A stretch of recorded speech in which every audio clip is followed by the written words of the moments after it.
যেতিয়া কোনোবা কাষত থাকে তেতিয়া তাৰ ইমান মূল্য বুজা নাযায় যিমান বুজা যায় মানুহজন নাথাকিলে।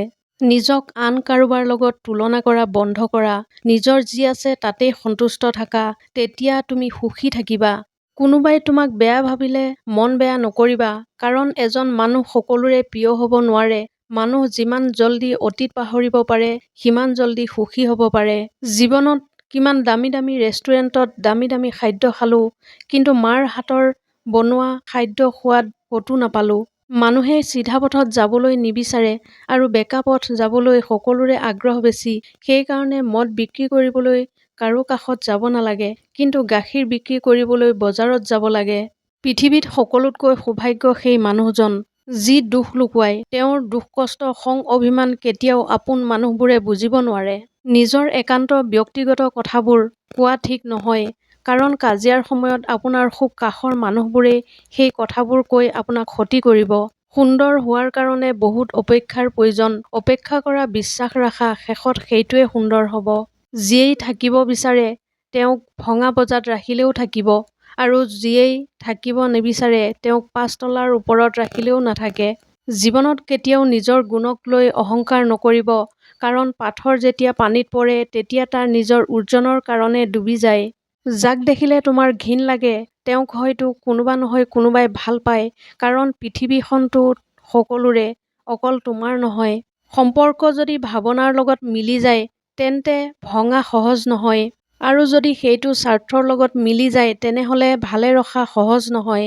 যদি সত্য কোৱাৰ কাৰণে তোমাৰ চাৰিওফালে থকা প্ৰিয়জন আঁতৰি যায় তেনেহ'লে মনত ৰাখিবা, ইমান দিন আৱৰ্জনাবোৰ আঁকোৱালি ৰাখিছিলা। যেতিয়া কোনো মানুহৰ মান, সন্মান, অৰ্থ এই তিনিটা বস্তু থাকে তেতিয়া সেই মানুহে মানুহ বুলি গণ্য নকৰে। তেতিয়া সি পাহৰি যায় যে তাতোতকৈও কোনোবা আছে এই পৃথিৱীত, আৰু সেইটো হ'ল সময়। আমি মানৱতাৰ ওপৰত বিশ্বাস হেৰুৱাব নালাগে।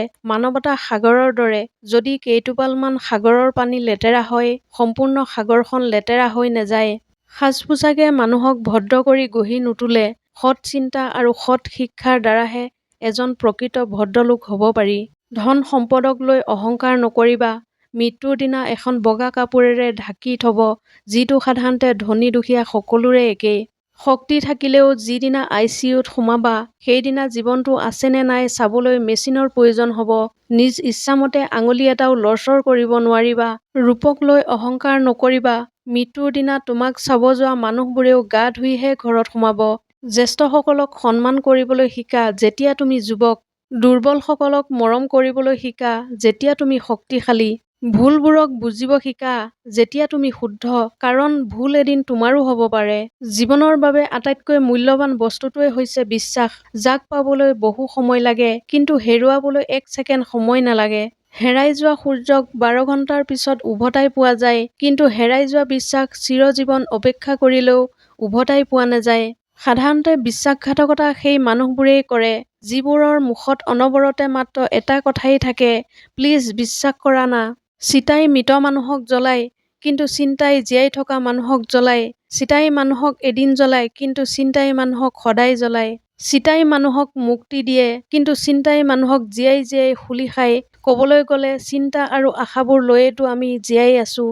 এইবোৰ বাদ দিলে জীৱনটো জীৱন হৈয়ে নাথাকিব। কেতিয়াও আনৰ মনত দুখ নিদিবা, কাৰণ দেহৰ আঘাতবোৰ পাহৰি যাব পাৰি, কিন্তু মনৰ আঘাতবোৰ চিৰজীৱন মনত থাকে। এনেধৰণৰ মটিভেশ্যনেল ভিডিঅ' পাই থাকিবলৈ মোৰ চেনেলটো ছাবস্ক্ৰাইব কৰিবলৈ নাপাহৰিব। ধন্যবাদ।